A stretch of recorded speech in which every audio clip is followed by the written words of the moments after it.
அன்னையே அருளாலயமதாய் அடியார் அகத்துளே அறிவுருவாசி முன்னை மாமறையும் மோனமாய் மொழிந்த முடிவில பரம்பொருள் நீயே என்னை நீ ஆழ்வாய் சிவப்பிரகாச இறைவனல் தேசிகமணி. அக்காலத்துல மிகவும் பழமை வாழ்ந்த இந்த வியாசர்மா நகர் வியாசர் என்ற ஒரு முனிவரால் இந்த இடம் பெயர் பெற்று இந்த நாள் வரைக்கும் இன்னைக்கு நடக்கிற இந்த நிகழ்ச்சிகள் வரைக்கும் இங்கு வீற்றிருக்கிற ஐயா திருப்போரூர் ஒரு திருவையாரா இருந்து இந்த பகுதிக்கு வந்து கடந்த காலங்களாக இங்கேயே தங்கி இருந்து இன்னைக்கு ஒரு பிரம்மாண்டமான சித்தர்கள், ஞானிகள், யோகிகள் மற்றும் பல விதமான சித்த யோகங்களையும் ஞான ரகசியங்களையும்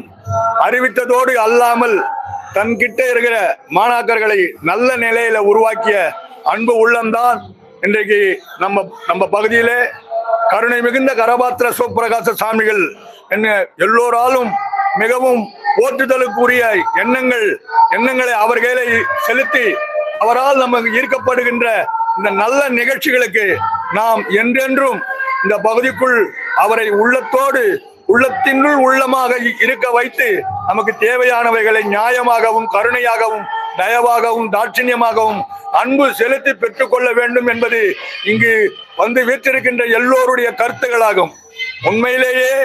உண்மையிலேயே கருணை மிகுந்த கரபாத்திர சிவப்பிரகாச சாமிகள் சென்னை மாநகரம் மிகவும் பிரசித்தி பெற்ற சித்தர்கள் அடங்கியுள்ள புண்ணிய பூமியாகும். 200க்கும் மேற்பட்ட ஜீவ சமாதிகள் இங்கு அருள் மழை பொழிவதால் எந்நாட்டவர் வந்தாலும் பிழைப்பதற்கு ஏதுவாக இருக்கின்றது. சென்னையில் வந்து தங்கி செல்லாத மகான்களே காண்பது அரிதாகும். 1000 திவ்ய ஆலயங்கள் இருந்தாலும் சென்னையை போன்று அருள் வழங்கும் சக்தி மிகுந்த ஆலயங்கள் காண்பது அரிது. பெரும் இயற்கை சீற்றங்கள் அனைத்தையும் தாங்கிக் கொண்டு மக்களை காப்பாற்றும் புண்ணிய பூமி நம் சென்னையாகும். சித்தர்கள் சாதி மதம் என்ற பற்றிற்கு அப்பாற்பட்டவர்கள். சாதி மதவாதிகளை எதிர்த்து பல பாடல்கள் எழுதியுள்ளார்கள். சாதி மதத்தில் மூழ்கி இருக்கும் பக்தர்கள் ஞானத்தை பெற இயலாமல் முக்தி என்பதை அடையாமல் ஞானத்தை பெற இயலாமல் முக்தி அடையாமல் மாண்டு போகின்றனர் என்பதை நீங்கள் காண்கின்றீர்கள். உதாரண புருஷராக உருவெடுத்த அற்புத சித்தர் தான் இந்த கரபாத்திர சிவப்பிரகாச சாமிகள். மக்கள் நல பெற வேண்டும் என்ற உயர்ந்த எண்ணத்தில் பற்றுகள் நீக்கி பரமனை அடைந்த கரபாத் சாமிகள் அவதரித்த ஊர் சென்னையில் உள்ள திருப்போரூர் என்பதாகும். சித்தர்களின் தலைவனாக முருகப்பெருமான் அருள் வழங்கும் அற்புத தலமாக திருப்போரூர் விளங்குகிறது. திருப்போரை சுற்றி 15 ஜீவ சமாதிகளும் மேலாக இருக்கின்றது. அத்தனையும் புகழ்பெற்ற மகான்களின் சமாதிகளாகும்.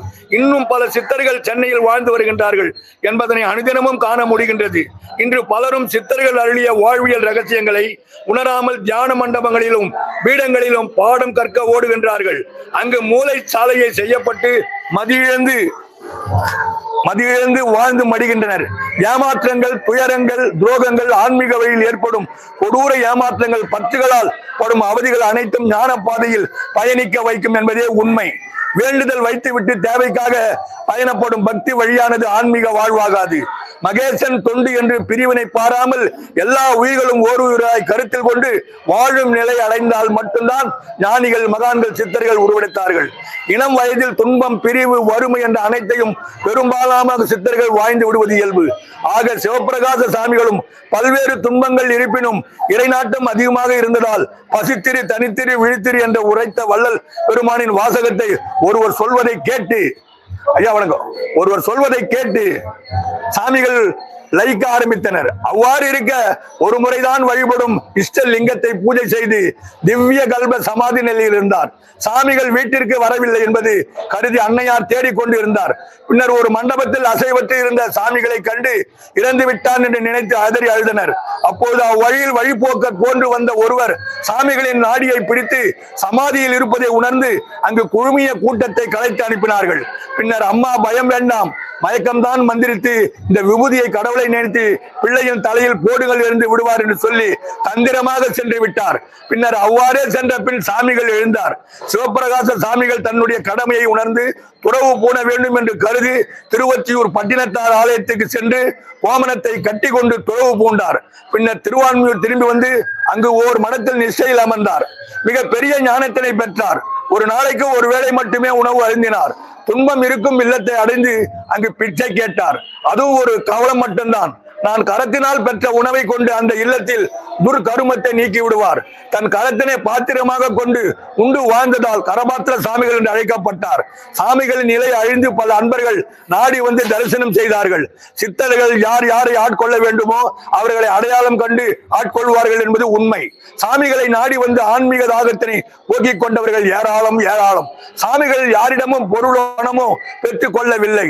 ஆனால் அன்பர்கள் நன்றி கடனாக சாமிகளுக்கு மனம் எழுப்ப வேண்டும் என்று கருதினார்கள். சாமியிடம் முறையிட்ட போது எனக்கு வானமே குறையாக இருக்கிறது, எதுவும் வேண்டாம் என்று கூறினார். இருப்பினும் அன்பர்கள் ஒரு மரத்தை விலைக்கு வாங்கினார்கள். அங்கு வந்த சாமிகள் பலருக்கும் ஞானத்தை போதித்தார்கள். பல நாட்டவர்கள் வந்து தரிசித்து ஞானம் பெற்றார்கள். தவத்தில் ஈடுபடுவது சாதாரண காரியம் அல்ல. அப்படித்தான் சாமிகள் உண்ணாமல் நிஷ்டையில் இருந்த போது ரத்த வாந்தி பேதி ஆகியன நிகழ்ந்தது. அன்பர்கள் பயந்தார்கள். ஆனால் சாமிகள் எதையும் பொருட்படுத்தாமல் நிஷ்டையிலேயே இருந்தார்கள். அப்போது சக்கரை அம்மாவின் சீடராக விளங்கிய மருத்துவர் நஞ்சுண்டராவ் வந்து சிகிச்சை அளிக்க வந்தார். சாமிகள் இந்த உபாதையெல்லாம் தீர்த்தத்தின் செயல், உடலை வலுப்படுத்தும் என்று பதிலளித்தார். பின்னர் திருவான்மூரில் சமாதியாக அமர்ந்து அருள்மழை பொழியும் சர்க்கரை அம்மாவையும் கரபாத்திர சாமிகளை சந்தித்து ஆன்மீக சிந்தனைகளை சொல்லி பேசி வழக்கமாக இருந்துள்ளது. அப்போதெல்லாம் மருத்துவர் நஞ்சுண்டராவும் உடன் இருந்துள்ளார். சாமிகளை தரிசிக்க வந்த சாதுக்கள் வருவார்கள். சாதி வரி மோசமாக இருந்த காலம் அது. சாமிகளின் தன்னுடைய முக்கிய சீடர் ஒருவரையாக தேர்ந்தெடுத்து சகஜானந்தர் என்று பெயரிட்டு தாம் ஆற்றிய பணிகளை தொடர செய்தார். சகஜானந்தர் இயல்பாகவே இருந்து சாமிகளுக்கு பணிவிடை செய்து வந்துள்ளார்கள். ஆனால் தாழ்த்தப்பட்ட சகஜானந்தரை மடத்தை விட்டு துரத்த வேண்டும் என்று பலரும் எண்ணினார்கள். ஆனால் அதை ஞானம் பெற்று விளங்கிய சகஜானந்தர் மக்கள் முன்பு ஆன்மீக உரையாடல் செய்து சாமிகள் மகிழ்ந்திருந்தார்.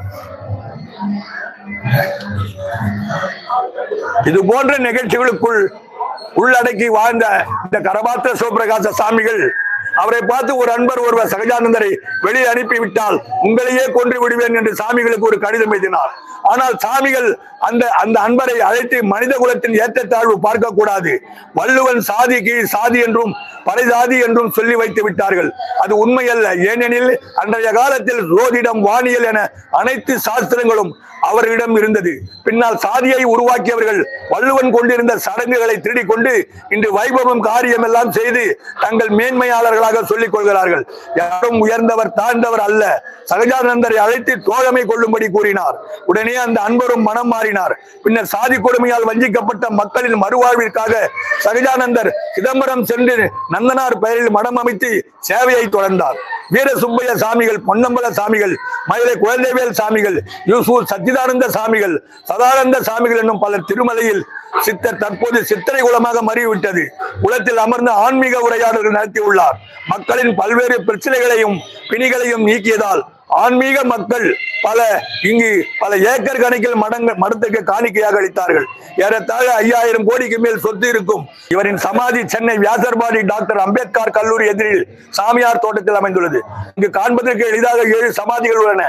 இன்னும் பல சமாதிகள் அங்கு கண்டு நானே தான் விட்டுட்டு எளிதாக இன்னும் பல சமாதிகள் அங்கு கண்டறிய முடியாமல் இருக்கின்றது. அந்த மடத்திற்குள் நுழைந்தாலே மெய்சில் இருக்கும். சாமிகளின் சீடர்கள் இருவரும் அங்கே சமாதி அடைந்துள்ளனர். எல்லாவற்றிற்கும் மேலாக சாதி மதத்தை கொண்டு மக்களை பிரிவினைப்படுத்துவதை எதிர்த்து ராமானுஜரின் மறு அவதாரமாக ராமானுஜ எஸ்சிட்டர் அங்கு சமாதி அடைந்துள்ளார் என்பது மேலும் ஒரு சிறப்பு. அக்காலத்தில் சர்ப தோட்டமாக இருந்துள்ளது. சாமியார்கள் வருகை அதிகம் இருந்ததால் நாளடைவில் அது சாமியார் தோட்டமாக மாறியது. அங்குள்ள மகிழ மரத்தடியில் தவம் செய்து கொண்டிருந்த கரபாத்திர சுவாமிகளை ஒரு சர்ப்பம் தீண்டி விட்டது. சித்தர்கள் மகான்கள் சபிக்க மாட்டார் என்பதற்கு இதுவே உதாரணம். என்னை தீண்டியது போன்று எவரையும் தீண்டக்கூடாது, மேலும் இங்கு வரும் பக்தர்களின் கண்களில் அகப்படாமல் இருக்க வேண்டும் என்று கேட்டுக்கொள்ள அதுவும் சத்தியம் செய்துவிட்டு மறந்தது.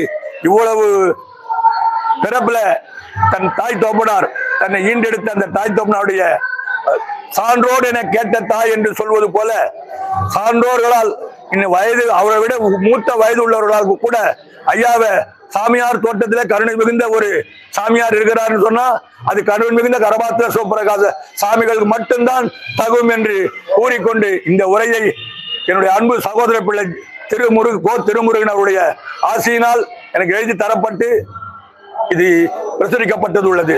சந்தோஷம் சந்தோஷம். இந்த மாலோன் மருகனை, இங்கு வீற்றிருக்கிற இந்த மன்றாடி மைந்தனை, இந்த வானவிற்கு மேலான இங்கு வீற்றிருக்கிற இந்த தேவனை, இந்த மேதினியில் மேலார் வயல் பொழில் கொண்டோடு அணை கொண்டு தொழ இங்கு ஒவ்வொரு காலகட்டத்திலும் எத்தனை ஆயிரம் கண்கள் வந்திருந்தால் கூட ஐயா உள்ளிருந்து பார்க்கிற அந்த கண்ணொளி மட்டும்தான் அருட்பெரும் ஜோதி, அருட்பெரும் ஜோதி, அருட்பெரும் ஜோதி. அது நம் மீது காட்டுகின்ற தனிப்பெரும் கருணையாக இருக்கும் என்று சொல்லி இந்த சித்துரைக்கு நன்றி சொல்லி ஐயா கூட குறைஞ்சபட்சம் ஒரு 55 ஆண்டு காலம் இந்த பகுதிக்குள்ள நான் வந்து பிரவேசித்திருக்கிறேன். ஐயா எனக்கு நிறைய நல்ல நிகழ்ச்சிகளை, நான் சில தவறுகள் கம்பெனிக்குள்ள இருந்திருந்தால் கூட என்னை மாற்றமாம் வையகத்தின் வெவ்வேறே வந்தறிவாம் தேத்தனே தேத்த தெளிவே எங்கள் சிந்தனையில் புகுந்து அதனால் ஊற்றான உண்ணார் அமுது மாதிரி இன்ன வரைக்கும் எங்கள் இந்த ஜீவ அமுதத்தோட ஞானம் கல்வி பல போன்ற நிகழ்ச்சிகளை இன்னும் இந்த வயோதிகம் 79 கலந்து விட்ட காலத்தில் கூட ஐயாவோட மரத்துல இந்த சைக்கிள்ல என்னைக்கு வந்தோம் அன்னையிலிருந்து இன்ன வரைக்கும் சைக்கிள்ல வந்து பல 1000 ஜீவ சமாதிகளை புத்தகத்தின் மூலமா நாங்க வெளியிட்டு இன்னைக்கு இதே கலைவாண அரங்கத்துல சித்தர்கள் தேசம் என்ற ஒரு பகுதியில 1 லட்சம் ரூபாய் பரிசு இருந்த நாராயண வனத்து நாயகன் சுரகாய சித்தர் அவருடைய அன்பு ஆசீர்வாதம் இன்னைக்கு நாளடைவில் இருக்கிற வெங்கட சுப்பாளன் தான் சொல்லக்கூடிய அன்பு உள்ளம் தாத்தா கோயில் ஓம் தாத்தா ஸ்ரீ தாத்தா ஐயா தாத்தா ஆனந்த தாத்தா என்று சொல்லுதுல ஐயா சிவபிரகாச தாத்தாவை கூட நான் தாத்தாவா தான் கும்பிட்டு இங்கிருந்து வந்து எந்த சித்தரை பார்த்தாலும் தாத்தா சாமி தாத்தா சாமி நீ ஓம் தாத்தா ஐயா தாத்தா ஆனந்த தாத்தான்னு சொல்லி வழங்கி தாய் தோப்பனாருக்கு நன்றி சொல்லி எனக்கு இங்கு உட்படுத்திய அன்பு உள்ளங்களுக்கு நன்றி சொல்லி நாளைய நாள் நம்மோடு இருக்கின்ற உற்றார் உறவினர் அன்பு நண்பர்கள் கிடைக்கக்கூடிய அன்பு பரிசாக நாம் உள்ளங்காலங்க உச்சந்தலை வரைக்கும் என்னெல்லாம் மாற்றம் கண்டு அதனுள் பிரவேசிக்க வேண்டும். நம்ம குடும்பம் நம்ம நல்ல நிலைக்கு வரணும். ஐயாவோட கண் நம்ம மீது பட்டாலே போதும்.